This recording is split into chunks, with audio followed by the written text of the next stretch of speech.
Hey, what's going on, everybody? This is Tyrone back with Tech Life. And in today's video, I wanted to talk about the first net momentum.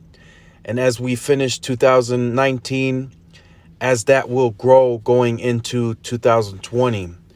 So as the band 14 coverage is expanding and they're adding it onto the cell sites, so that's now 75% plus complete. So probably around, I want to say, just guesstimating about 77% complete. They are gaining more connections. So they are now over 1 million FirstNet connections. As the network's expanding, if you guys have been following the channel, they've made not only coverage improvements, but they are also making capacity enhancements to where FirstNet responders have never experienced before. If you guys remember the article about Seattle, I don't remember which carrier they came from, but they said they went to an event that's usually more populated, and At&T handled it very well to where they had a pleasant experience there with no hiccups. So, and there goes that capacity that At&T has. So that momentum is going to carry them into 2020. So there's 100 plus FirstNet ready devices. So that's good and growing, of course. Pretty much every new device now that comes out is going to have band 14, even at the mid-range level. We're looking at, getting that 80+% going.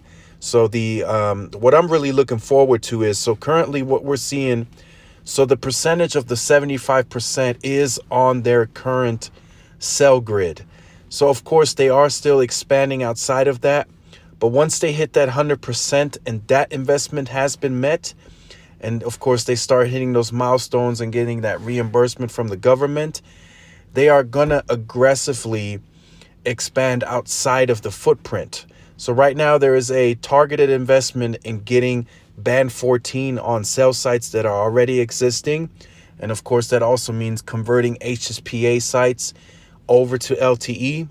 But then after you invest in that, then you invest more into expanding outside of the footprint.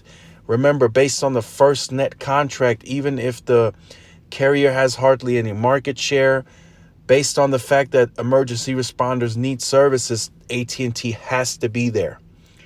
They got the contract. So like in areas where market share just doesn't make sense for you to have services or expand extensively, for perhaps Verizon, T-Mobile, and Sprint, At&T has to have service there because they are the first responder.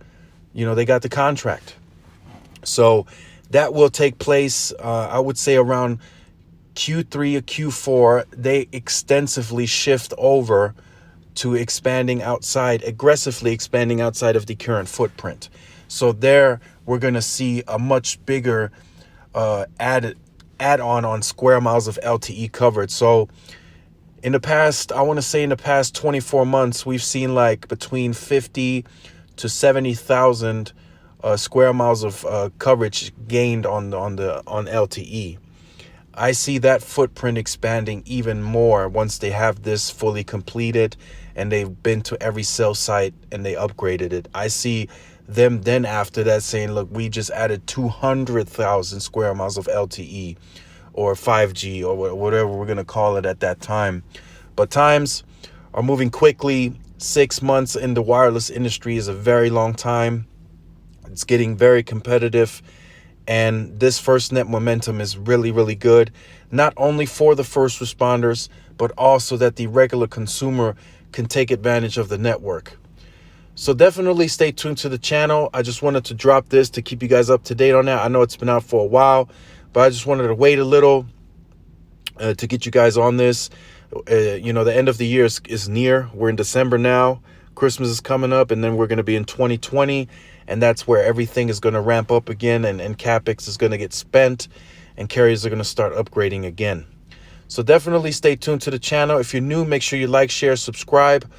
Also hit the notification bell so you're notified when I upload content like this.